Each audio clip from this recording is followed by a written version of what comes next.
Something a bit different, and sorry for the camera angle, not my usual tripod. I'm in Finland, and this is the M31 Suomi.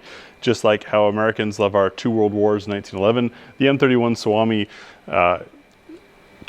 had a big role in defending Finland in the Winter War, and then the War of Continuation, as they call it, or what most Americans know as World War II. Looks kind of PPSH-ish. It's 9mm though. Weighs about 10 pounds. Now I have one of these semi-auto that for years I loved. It was part of my World War II collection, except mine was rebuilt, not an original like this. The problem with a 10-pound 9mm that's semi-auto is it's not much fun. And it wasn't until I came to Finland the first time last year that I got to shoot an unneutered M31. And what I'm hoping you'll get to see is that weight makes these things an absolute delight. I don't know how many of you have been machine gunners or submachine gunners, but typically, if it's lightweight and portable, the more time you spend on the trigger, the more it wants to rise.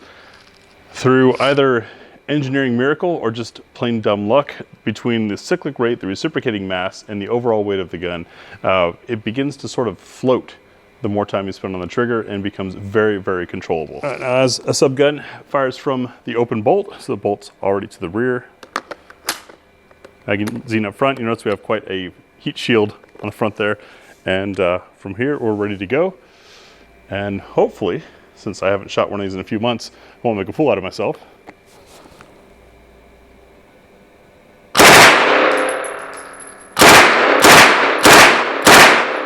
You see, it just floats. It's not trying to climb. And although, and we'll show you the paper afterwards, I'm hitting some high. It's not rocking me back. It's not lifting up. It's just spraying and grouping fairly nicely for crude old sights in a jet lag shooter. In fact, pause here and take a look at that. Hand over so you can see the target. Sorry, this is not my normal tripod. Probably 15 yards away or so. And you can see I'm drifting a little bit high, but still keeping it fairly clumped. And even in the black here, keeping it all together. Now that could be me, could be the sights, who knows. But very, very controllable. And now we'll try a longer burst. I've been encouraged to do the long run with a full drum, which is supposed to be 72 rounds, but even with my drums at home, tends to be 70, 69, 68. It's really unpredictable. So here we go. Let's see what we can keep on paper.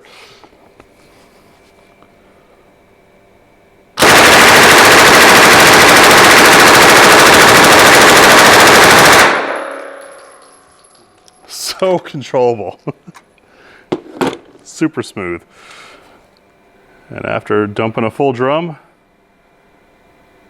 see, I might have thrown one or two high, and I did have it kind of climbing a little bit up and right and off to the right. Again, I am not a M31 professional, but that was really easily done. So one of the things I enjoy about traveling abroad is seeing stuff from different markets. This might look like it's a fancy CZ, but it's not, though it is from the Czech Republic. This is a KMR W02 Umbra. See, we've got a little bit of fluting on the barrel there. We've had some weight reduction on the slide. And the action on this, do it into the mic, super slick. Slide is nice and tight. I haven't tried the trigger yet. Got a Holosun on top of it, and gonna put a few rounds through it and get a feel for this thing. Do have a nice extended safety for the right-handed shooter and a functional one for the left-handed shooter. I'm sure that's swappable. Give you a look at the checkering. And every time I go to shows like IWA or some of the bigger shows and see some of these international market firearms, it's always interesting wondering what's going to come to the US. Now, there's lots of reasons as to why something would or wouldn't come to the US market. This feels really good in hand. Let's put some rounds through it. Now that I'm warmed up from the M31, let's try some conventional handgunning. A couple rounds. This is SMB 124 or 115? 124 grain, and of course the European market ammo, so it should be a little bit hotter than what we get stateside. Little tiny dot. Haven't even dry fired this. That is a nice trigger.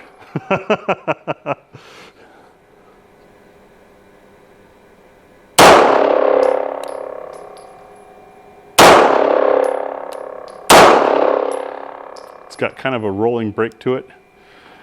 I know this camera angle is different from what you normally see, so as far as muzzle flip and recoil impressions, that's going to be different than what you're used to seeing in the videos. Plus, this is NATO ammo, so probably a little warmer. That is a smooth shooting gun. Very smooth.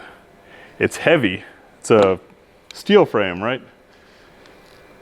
That's nice. And of course, we've got to show you the target. See how that came out. And we'll zoom in on that target there. I actually haven't been down there to take a look at it myself yet. Not bad. Oh, look, Graham's airing left, as he normally does. But stacked a few of them. That was, I'd have to go back and think, maybe a total of 8 rounds. Looks like most of them were touching. That is a smooth shooting gun. Hopefully you can get some closer shots of it for you. Here's another from that KMR company out of the Czech Republic, obviously using the CZ75 design. This is the SO2 and it's a 22 LR, which for one is pretty cool. It's aluminum instead of steel. We don't have slots for tactical lights. Sorry about that, guys. But you notice this slight color or changing color, and that's because it's actually also a shorter slide. The slide has, well, it appears that all of this back here is polymer. And then we've got either polymer or super lightweight aluminum for the main slide. It is, of course, direct blowback, but by shortening the reciprocating mass, as you guys know, less reciprocating mass equals less felt recoil. Also with 22, and you've got limited power to move the thing, you want to keep that weight down to keep things smooth. However, by having this extra piece up front here, we've got extra nose weight, which tends to make for a flatter shooting gun. I have not shot this yet. I have not dry fired it yet. It does have the frame mounted red dot over top setup with a thumb ledge, which should make it even flatter shooting. Let's give it a try. So this 22 is also S&B, which I don't think I've seen on the US market. And 40 grainer. Let's see how this does.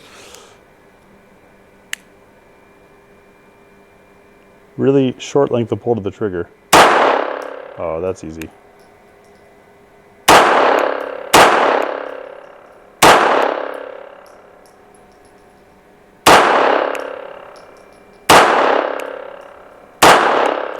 You know, one of the things with a frame mounted dot, and we've seen this on a few other guns in the market that like it, but the slide movement isn't causing the dot to move, obviously. But as a result, as a shooter, you're able to watch through the dot, through the shot, and I'm seeing my own errors by watching where the dot's moving under recoil. See if I call a few of them as I do this, so we can all laugh together. That went low right, I'm thinking. Calling is going to be tough. But the point is, I can watch the dot move through the shots. That's a really nice shooter. Take a look at these tiny little holes we're going to walk up.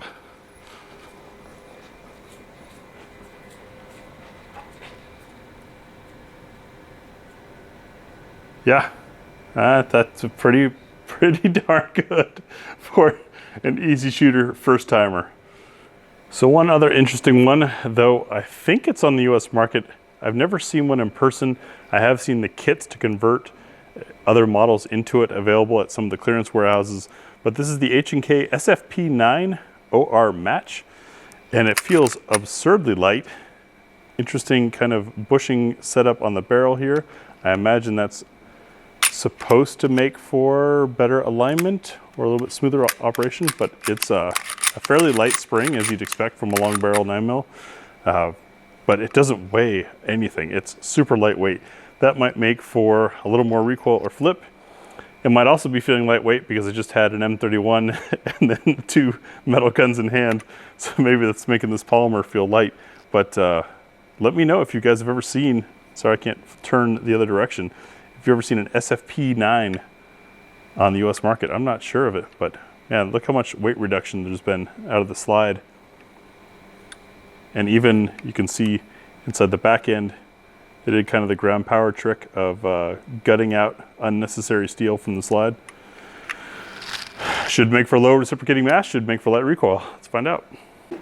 Same distance, 10 rounds of that SMB 124 grain. That sure fed nice. Even this magwell appears to be polymer, which, if you think about it, is kind of smart. I know the guys that use magwells a lot end up with problems of the magwell getting beat up or chewing on their mags. Find out.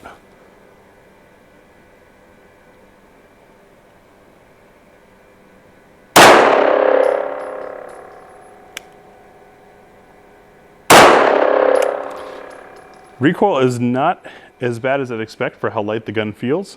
The trigger is light with not a lot of definition to it.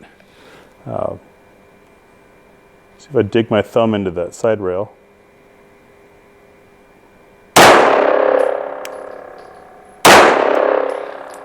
Reset is a little bit longer than I would want for like a speed gun.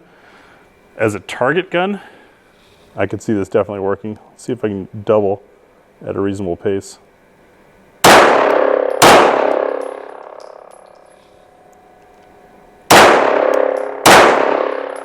Yeah, you just have to be a little more active on your trigger finger movement.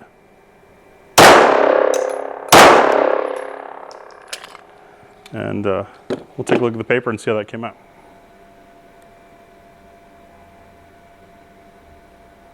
Actually, pretty darn good. I'm fairly happy with that. Wow. Maybe I'll try it, see if I can do some faster doubles than what we get.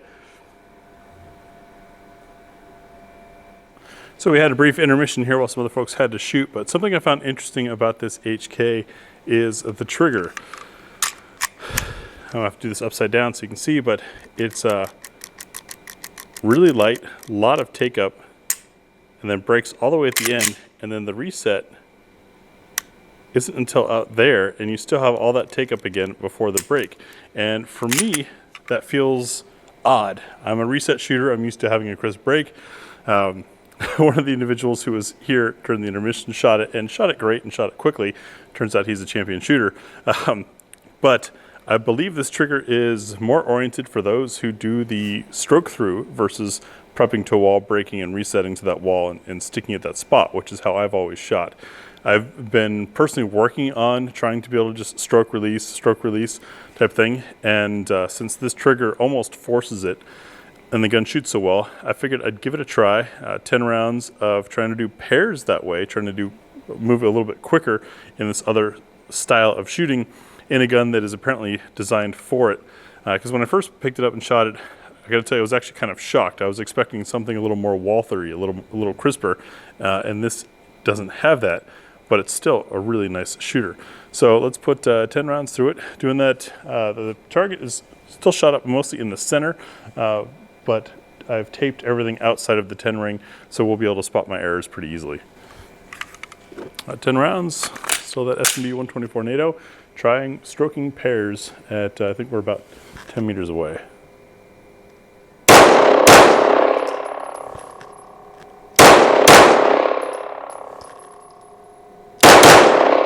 Ah, there's the low one. Yep, that was too fast for me.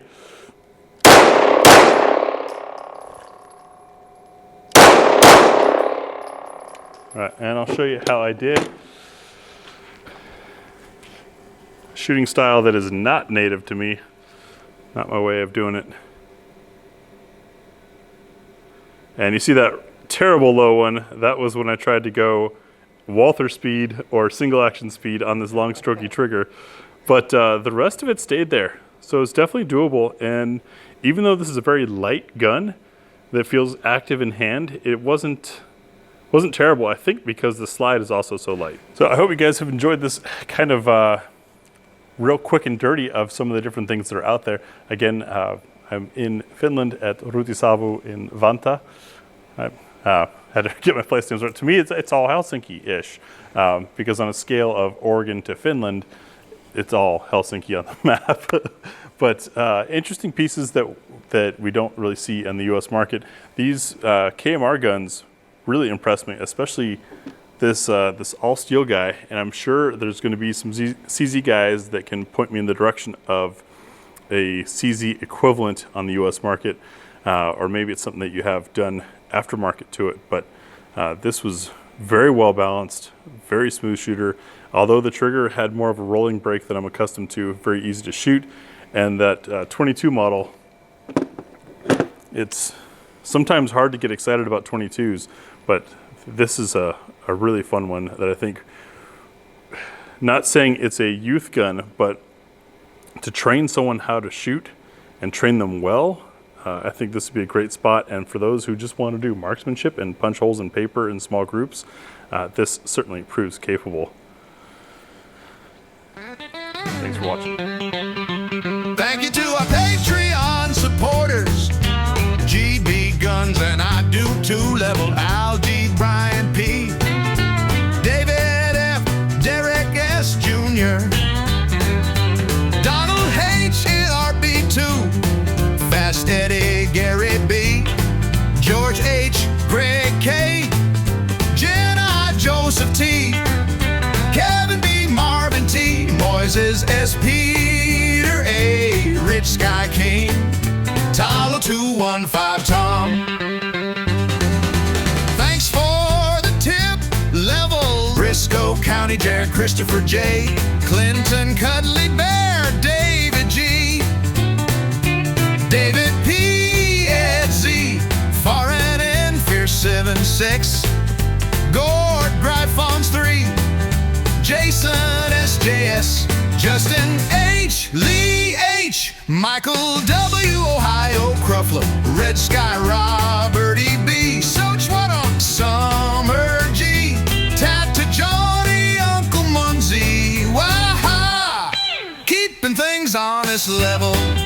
Adrian H, Brad M, Carol B, Daniel D, Edit P, Gary LC, Gil B Gort, GPC 19-8, E6 half empty, J Mark S, Michael L, Mike NC Technocom, RBMD 2022 Rons and Russ P, Edward P.